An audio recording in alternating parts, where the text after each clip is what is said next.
The Galactic Council Chamber, a grand structure of towering crystalline spires and flowing streams of liquid light, hummed with quiet conversation as delegates from countless species gathered.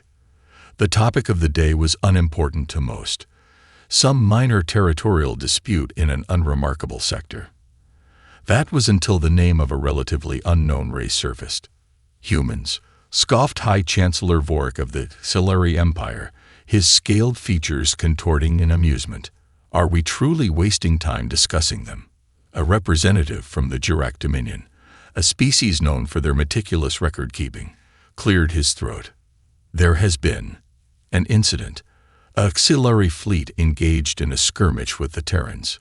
The outcome was unexpected. The room fell silent. Silari warships were the pride of the galaxy, engineered for complete domination. A battle against a species like humanity should have been routine. Chancellor Vorik leaned forward, his amusement fading. Elaborate. The Jurak diplomat hesitated before activating a holographic display. The room darkened, and a grainy recording played. A fleet of Silari cruisers closing in on a human colony world. Standard protocol dictated surrender. The humans, however, had not surrendered. Instead, they had vanished. The auxiliary ships, unable to detect human forces, assumed they had fled. That was their first mistake. Without warning, a human vessel emerged from the darkness of a nearby asteroid belt. Then another, and another. Before the auxiliary could react, explosions ripped through their fleet. The humans had studied them, anticipated their weaknesses, and struck with unrelenting precision. The recording ended, the final frames showing wreckage drifting through space. The mighty auxiliary fleet had been annihilated. Chancellor Vorik's claws tightened around the armrest of his seat. How many human ships were lost? The Jurak delegate adjusted his translator device. 3. Murmurs of disbelief rippled through the chamber. The auxiliary, undefeated for centuries, had been humiliated by a species the Council had long dismissed as primitive. This is unacceptable, Vorik growled. They must be crushed before they become a real threat. Across the stars, deep within the Terran Defense Command, a different kind of meeting was taking place. Unlike the sprawling, ornate halls of the Galactic Council, Earth's war room was cold, efficient, and filled with hardened faces. Admiral Elias Carter, a man with sharp eyes and a history of impossible victories, studied the latest battle reports. The auxiliary had underestimated humanity. That was their second mistake. They'll be back, Carter said. And next time, they won't hold back. General Amanda Reyes, head of planetary defense, leaned forward. Then we don't just prepare. We adapt. They have superior numbers, better technology, and more experience. But we have something they don't. She tapped the table, bringing up a simulation of past galactic wars. The patterns were clear. Alien species fought in predictable ways, relying on ancient strategies that had worked for millennia. Humanity, however, had no such traditions. Every war they had fought on Earth had been different. Every victory had been earned through innovation, desperation, and sheer willpower. We don't fight like them, Rice continued. And that's why we'll win. Admiral Carter nodded. Let's give them a war they'll never forget. Far beyond Earth's borders, Silari warships gathered in numbers never before seen, preparing for what they believed would be the final battle. They did not yet realize they had already made their greatest mistake. They had given humanity a reason to fight, and humanity never lost when it mattered most. The Silari war machine moved with terrifying efficiency. Thousands of warships, each bristling with weapons capable of melting planets to slag, surged toward human-controlled space. Their commanders spoke with certainty. This was not a war. It was an extermination. At the heart of Earth's defense, Admiral Elias Carter stood before a digital map of the battlefield. Every red dot represented an approaching Silari fleet. There were far too many. He exhaled slowly. They're bringing everything. General Amanda Rice folded her arms. Good. The officers in the war room, turned to her in shock, but she remained unshaken. If they're bringing their full force, they expect us to fight a conventional war. That's their mistake. Carter smirked. He understood now. Then we won't give them a war they understand. As the first Silari fleet entered Terran space, they expected immediate resistance, perhaps a desperate attempt at negotiation. Instead, they found nothing. No ships, no transmissions, just silence. Are they hiding? One Silari officer muttered. Chancellor Vorik, overseeing the invasion from his command vessel, sneered. Their coordinates is expected. Destroy every colony. Teach them what it means to defy us.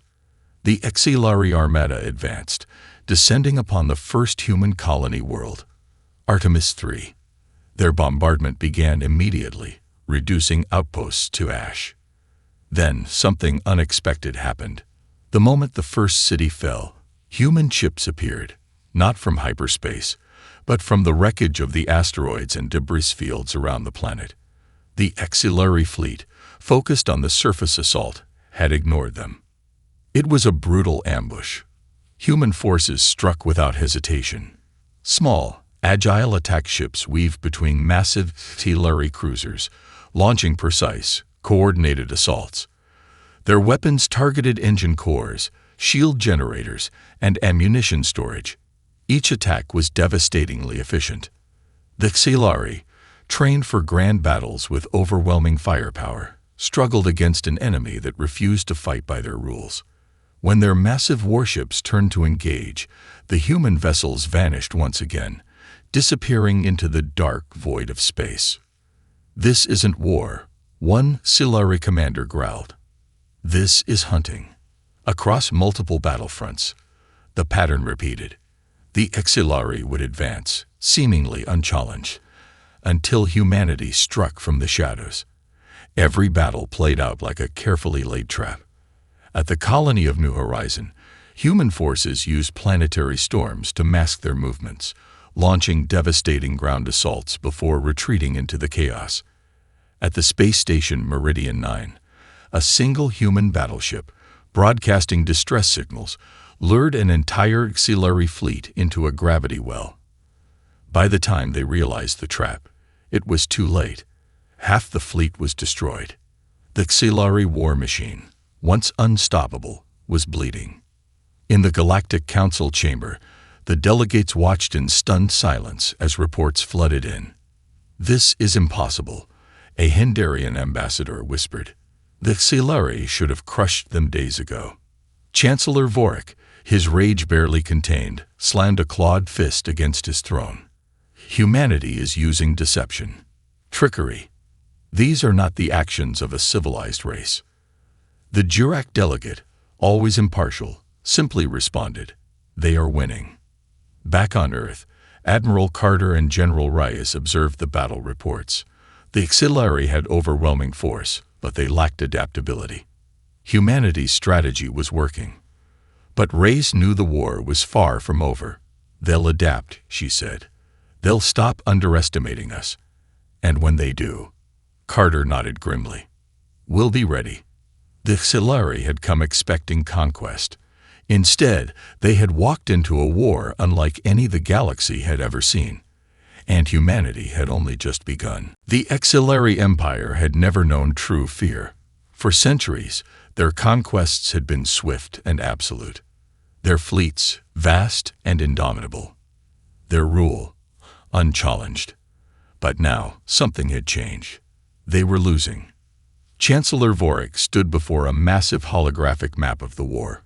Red markers indicated Silari-controlled space. Blue represented human incursions. Just weeks ago, blue had barely existed.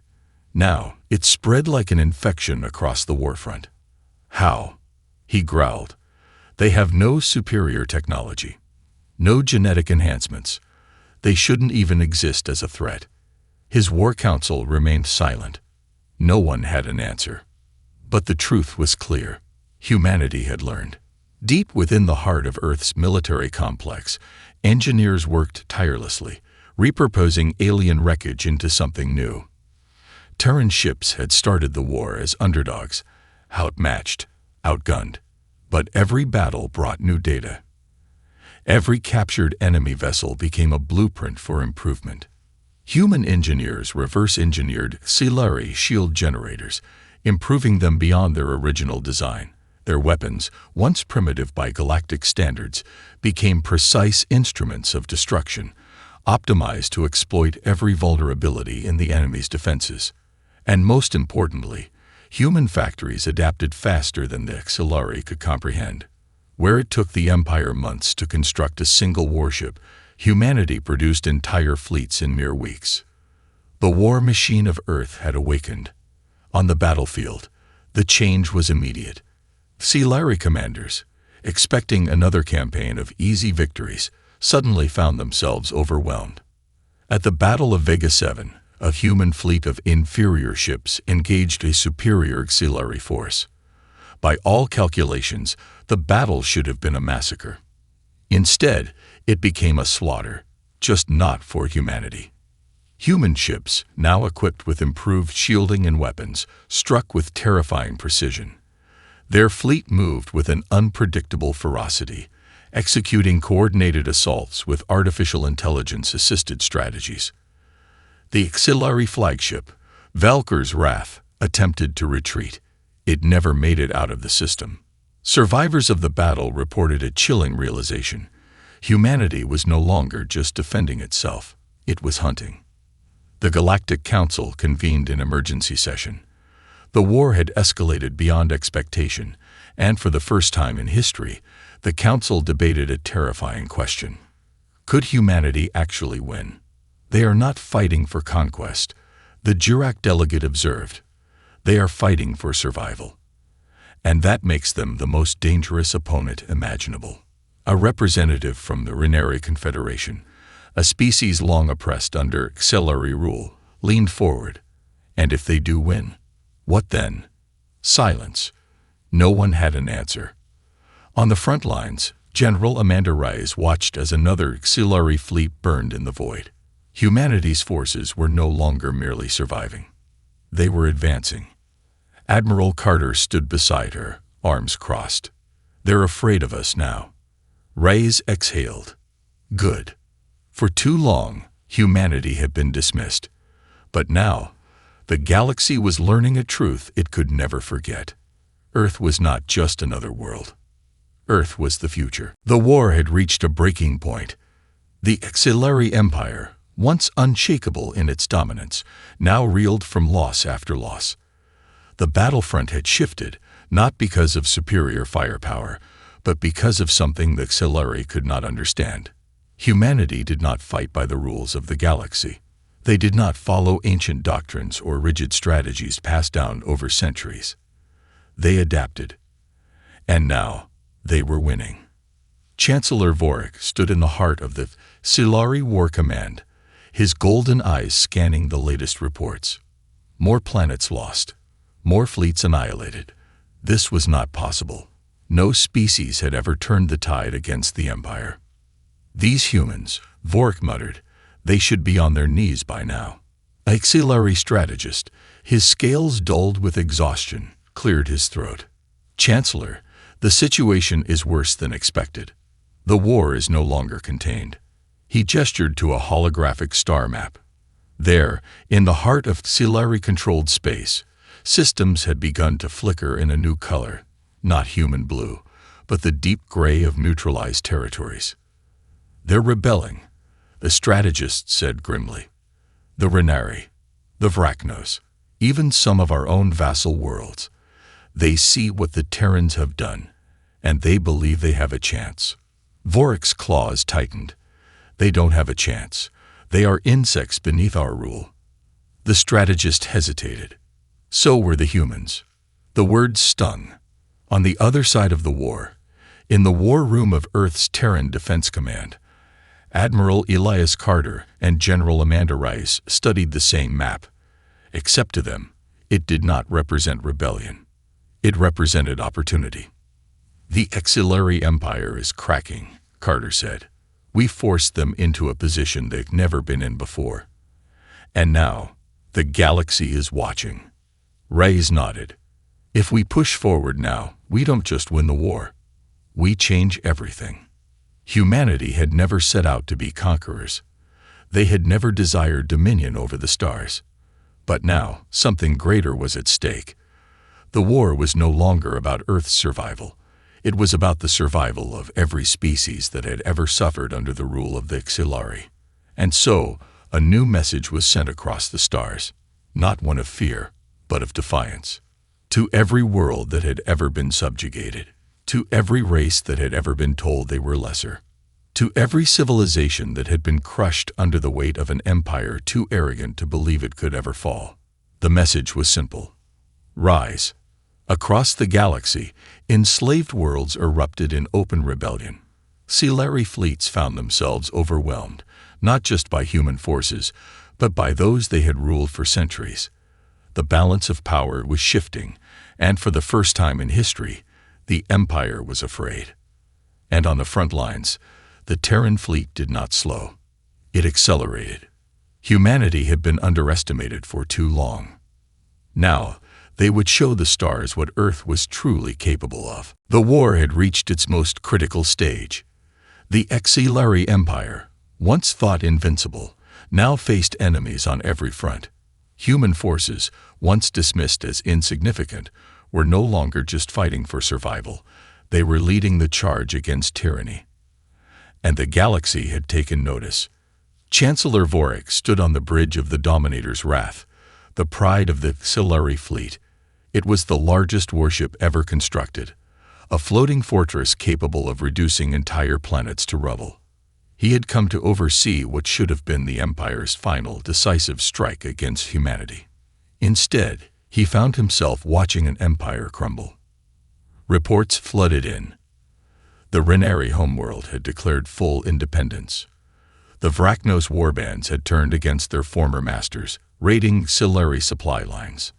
Entire fleets were deserting, commanders refusing to throw their lives away in a war they were no longer certain they could win. Vorik slammed a fist against the control panel. Cowards. They betray us because they fear these humans. Do they not see we are still the dominant force in the galaxy? The silence that followed was damning. Even his officers no longer believed it. On the edge of Xilari space, humanity prepared for its boldest move yet. Admiral Elias Carter and General Amanda Rice stood aboard the TSS Indomitable, Earth's newest and most powerful warship. Built from captured Xilari technology, it was a symbol of humanity's evolution in war, a vessel that turned the enemy's own strength against them. The next phase of the war was not about defense. It was about ending it. Our intelligence confirms it, Rice said, looking at the star map. The Dominator's wrath is leading the remaining Xilari forces. Vorik's put everything into one final push. Carter smirked. Then we take it from him. No speeches were needed. No rallying cries. Every soldier, every pilot, every commander in the fleet knew what was at stake. This battle would determine the fate of the war. And so, the Terran fleet advanced. The battle over the Xilari core worlds was unlike anything the galaxy had ever witnessed. The Xilari, desperate and enraged, fought with the fury of a dying beast. Their warships unleashed hell upon the Terran fleet, their weapons turning space into a storm of fire and destruction. But humanity was relentless. For every ship the Xilari destroyed, 2 more took its place. Human war strategies evolved in real time, adapting to every shift in the battle. While the Xilari followed their ancient doctrines, the Terrans created new ones in the heat of combat. And then, the Indomitable made its move. It broke through the Xilari defenses like a dagger through flesh, heading straight for the Dominator's wrath. Carter knew that cutting off the head of the Empire would accelerate its downfall. As the 2 massive ships clashed, a transmission was sent to Vorik's command deck. Carter's voice came through, calm and unwavering. This is your last chance, Chancellor. Surrender. Vorik bared his fangs. I would sooner die than bow to a lesser race. Carter's expression remained neutral. Your choice. With a single command, the Indomitable fired its main cannons. The shields of the Dominator's wrath failed in an instant, and within moments, the pride of the auxiliary fleet was reduced to nothing but debris. The battle was over, and the Empire had lost.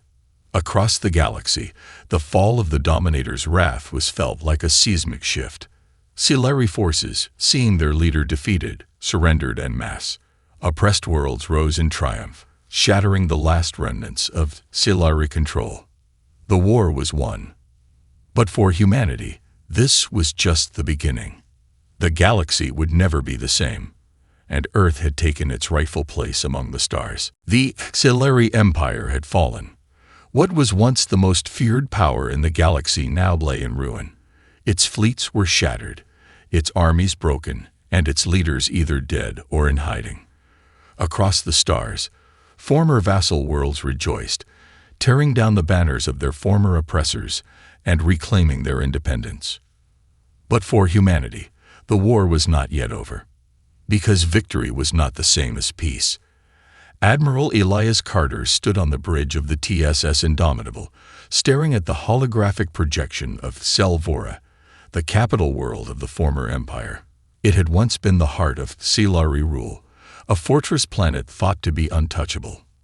Now, its orbit was littered with the wreckage of destroyed warships, and its surface burned with the fires of rebellion. General Amanda Rice entered the command deck, her expression unreadable. "It's over," she said. "Their government has collapsed. Vorik is dead.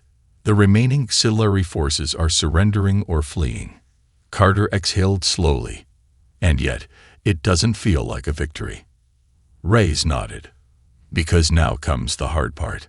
The fall of the Empire had left a power vacuum unlike anything the galaxy had ever seen. The auxiliary had ruled for centuries, crushing any civilization that dared rise against them. Now, with them gone, hundreds of species, some allies, some rivals, were scrambling to shape the new galactic order. And all eyes were on Earth. In the Galactic Council chambers, humanity's representatives stood before a gathering of species that had once ignored or dismissed them. Now there was no denying the truth. Humanity was no longer a minor player. They were the ones who had broken the chains of an empire.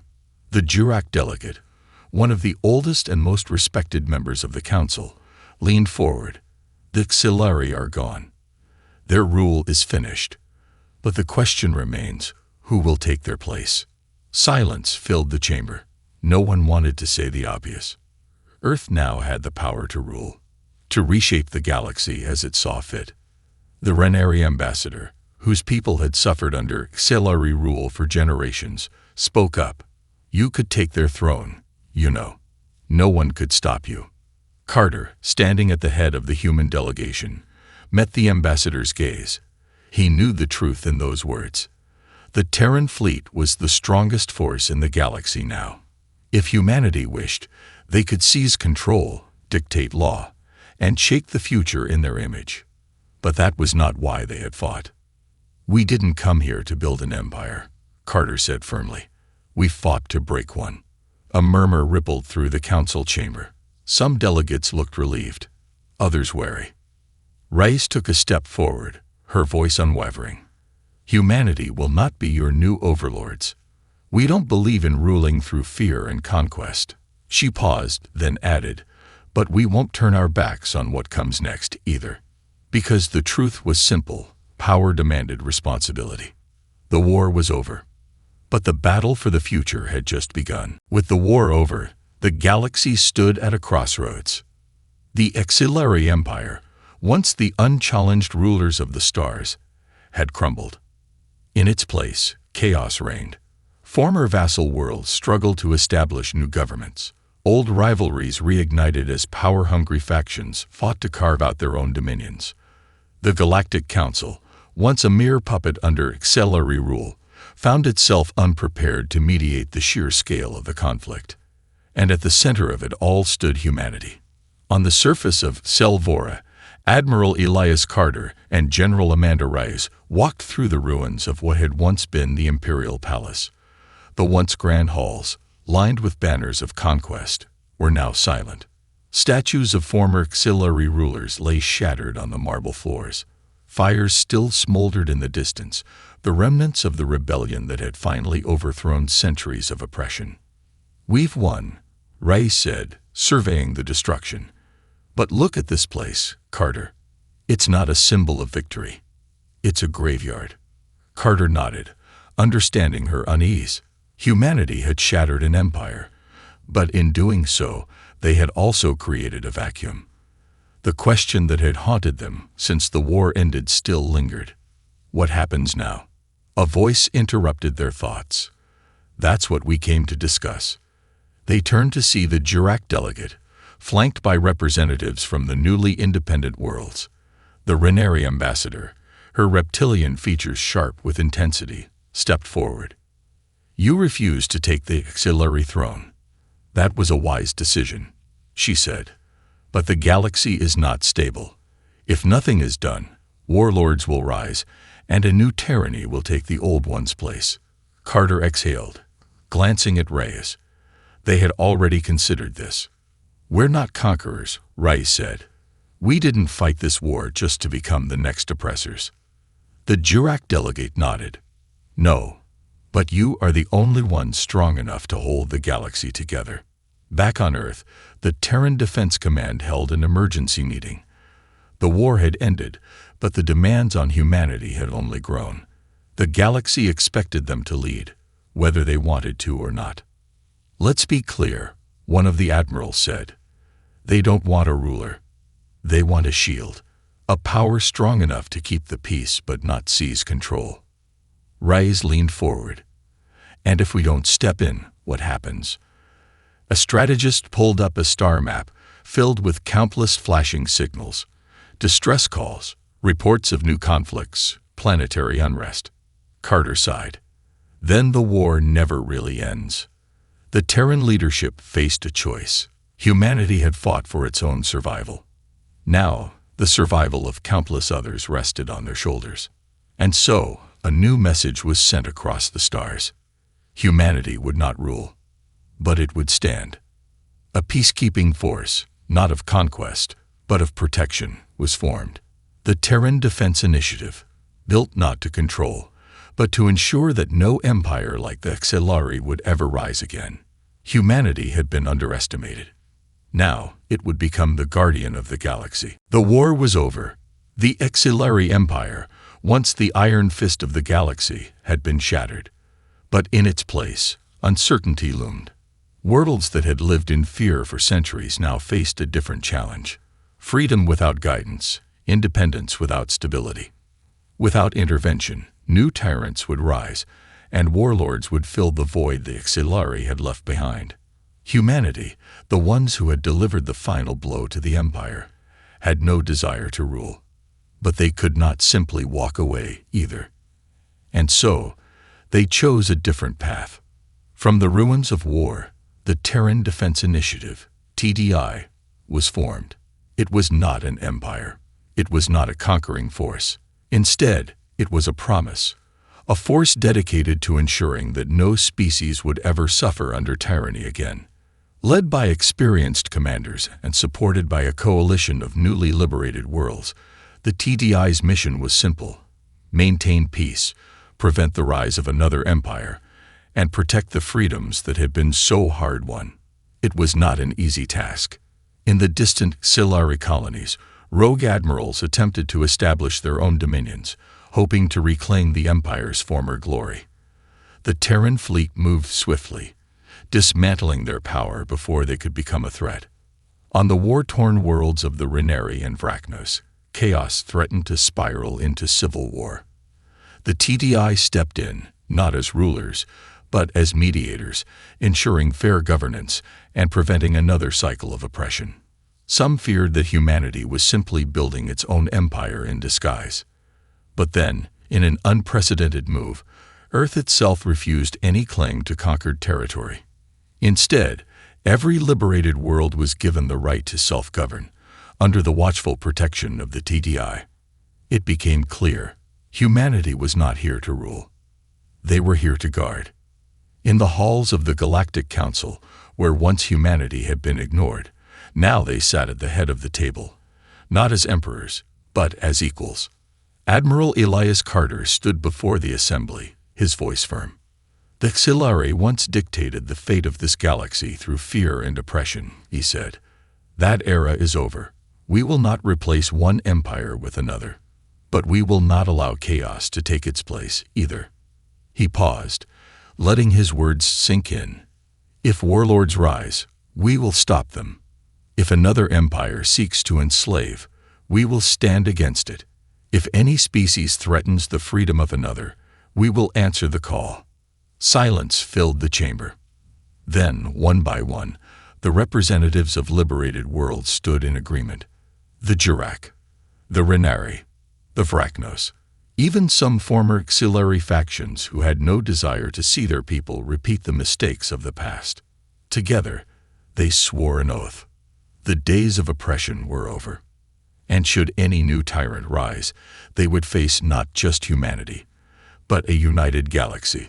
As Earth's first interstellar fleet patrolled the edges of known space, a simple truth became clear. Humanity had begun this war as an underdog, a species overlooked and underestimated. Now, they were something else entirely. Not conquerors, not rulers, but the ones who would ensure that no species was ever underestimated again. The reign of the Xilari was over. The reign of the Terrans had begun.